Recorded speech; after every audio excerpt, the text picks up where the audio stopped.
at it again with the reacting to true stories scary animations. Oh, today we got a brand new one. And boy, you better get that out of here.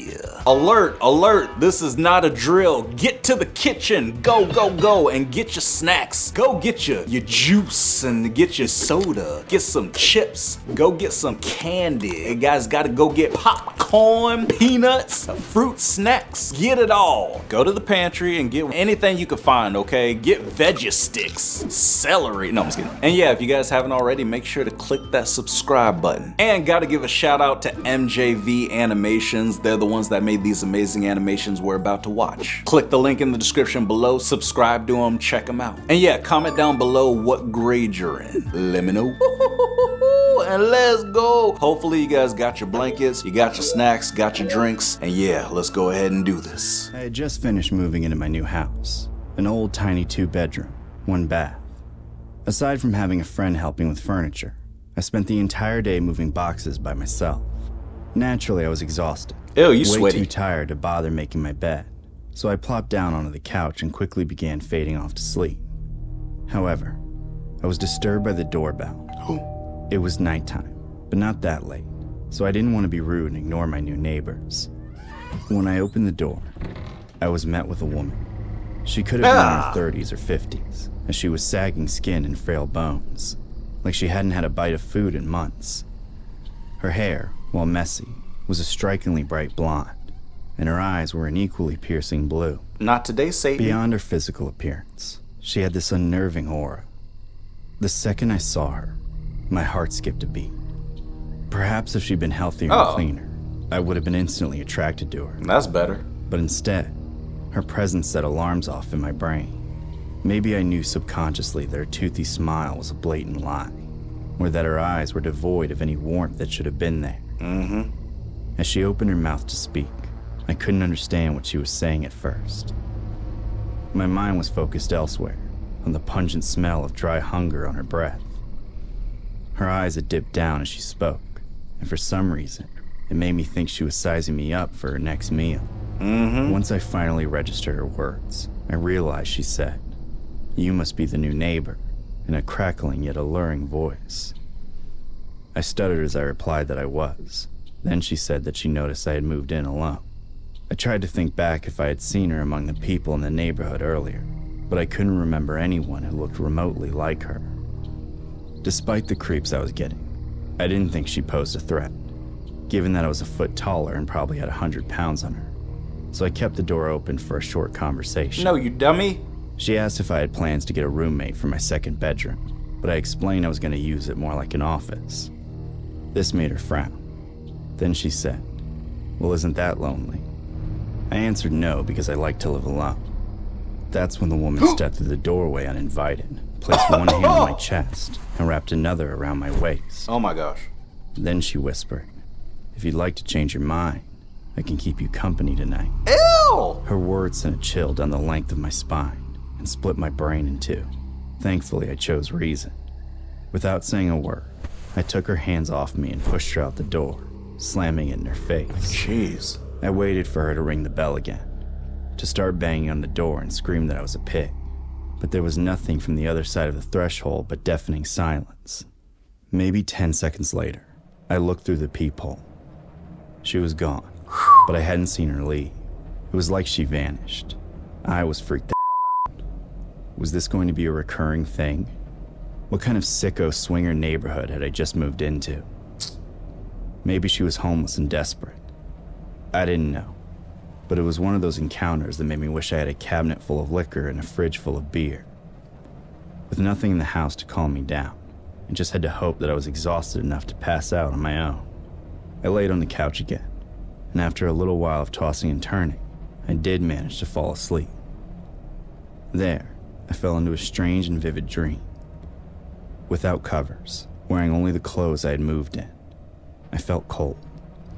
This coldness was alleviated by a warm, comforting entity crawling up into my arms and settling into my grasp. It was like a loyal dog or loving companion came to bed. That ain't no dog. At first, I welcomed this dream, but then it soured. The entity would not lie still. It squirmed and writhed, scratching at my stomach. Wake up! Like it was trying to dig ever deeper for more comfort. I wanted out. I opened my eyes and saw the most horrifying sight in my life. The woman from the door was lying with me. I wanted to scream and shove her across the room, but I couldn't move. It was like sleep paralysis, and she was my demon. She was clawing at my stomach, tearing through my skin. Oh! I thought she would rip me open at any moment. Finally, I shot awake, but then I realized it had never been a dream. She was really there. I broke free and jumped off the couch. She fell when I went out from under her, hitting the floor hard. Then she looked up at me and let out an ear-piercing scream. I could only scream back like a panicking wild animal. I was ready to fight her, to break every brittle bone in her body.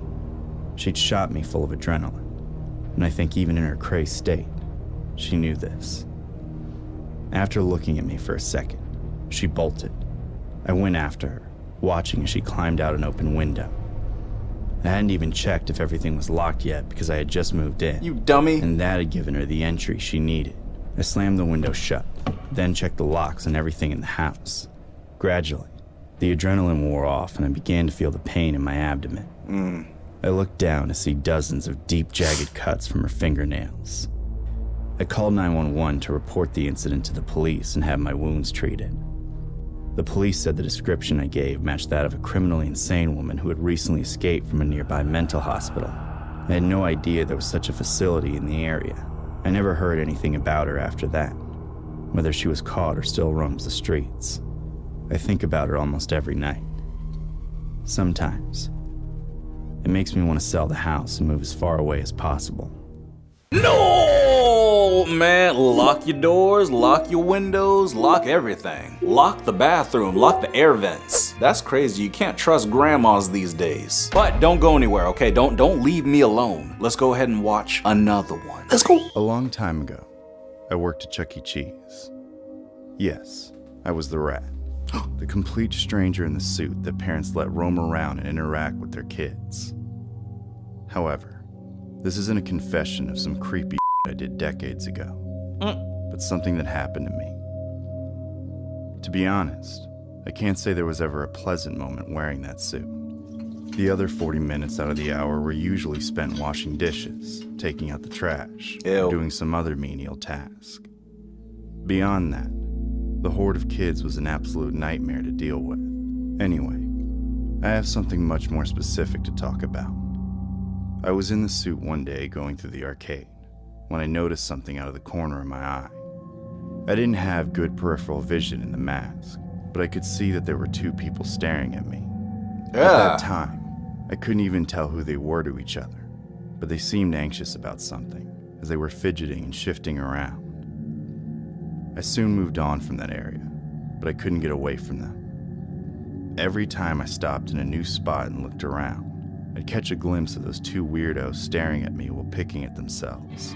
They were obviously following me, but I couldn't recognize a single kid that was with me the entire time that they might be watching. Admittedly, a little freaked out, I tried to ignore them. I was walking toward the entrance to the changing room, but then they got in my way. They literally blocked the entryway, and now, since they were front and center, I finally got a good look at them. A sight that made me wish I didn't have eyes. The man towered over me, standing at least 6'2", with roided out muscles bulging through his skin. Jeez. The woman was barely over 4 feet tall, skinny as with sunken eyes and sagging skin. Despite the fact she was obviously much older, she was dressed in frilly pink girl's clothes, which looked like they'd been fished out of a dumpster. There was a rule that no adults could enter the play area without being accompanied by a child, so I had no idea which one of my lazy coworkers let this 40-year-old drug addict pass for a kid, but I was sure about to tear them a new one. The first thing the guy said was, "Hey man, how much for the suit?" I told him it wasn't for sale, but then he just flat out asked me to let him put it on. I declined once more, only for his face to instantly swell up and turn beet red. Jeez.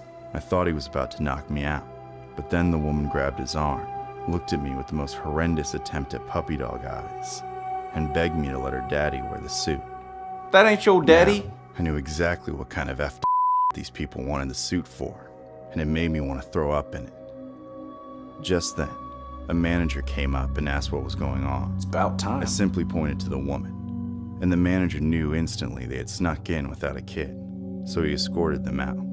Thinking the interaction was over, I went into the changing room and got out of the suit. After dabbing the sweat off my body and chugging some ice water, I rushed out the back door for a smoke break before anyone could tell me to do something. I was standing out there by myself, leaning back against the wall, when I see two people around the corner. I instantly knew it was those two crackheads trying to find me. Crackheads! So I flicked my cigarette and turned back to go inside. But then I realized I had locked myself out. Are you serious? The door was always set to lock itself from the inside, and I'd forgotten to prop it open because I was so exhausted. Panicking, I started pounding on the door, hoping someone would hear me and open the door in time. A few seconds later, I saw that the freaks were running toward me. I turned to haul, but then the second guy screamed, "You should have given me the suit." The next thing I knew, he plowed into me and put me in a chokehold. I was totally powerless, only able to watch as that demonic little woman pulled out a switchblade and pressed it against my stomach. They kept asking me to take them to the suit, but I told them I couldn't because the door was locked.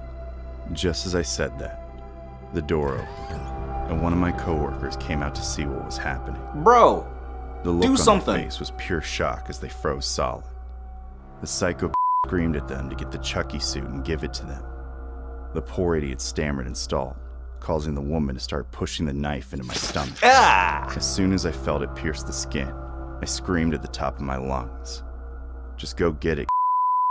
A minute later, 3 or 4 of my coworkers came out with different pieces of the suit. Yeah, geez, all take of them it. looking like deer in headlights. The pieces were all dropped on the ground. Then I was thrown back. That's crazy. When I caught my breath and looked up, the psychos were running off with the suit. They got what they wanted, but at least it was over. I only had a shallow wound from the knife, but I did lose my job. Apparently, that stupid suit cost thousands of dollars, and the managers held me responsible for getting it stolen. It's not my Good riddance fault. to it anyway. It always smelled like Unfortunately, that has left me with the unwanted thought of, what did those two do with the suit? I've given it far too much thought over the years. At best, they kept it for some sickening fantasy. But at worst, they might have used it to try and lure the vulnerable and innocent into a trap. No! That's what goes down at Chuck E. Cheese? Jeez. Like, you said it was worth thousands of dollars. I'm sure they just wanted the suit so they could sell it and make some money. But who knows? It's hard to tell these days. I don't know why the guy got fired. He's the one who got stabbed. I'd be like, bro, it's not my fault. I mean, you guys need better security. But hey, don't go anywhere. Let's go ahead and watch one more. Don't leave me by myself, okay? Please, keep watching. All right, here we go. This is a true story from when I was 11 years old. I was hanging out with my friend at a huge park complex that had playgrounds, stores, restaurants, and even places that taught classes on different activities and martial arts. Our parents had dropped us off there, planning to pick us up at Why does that 9 girl p.m. look scary?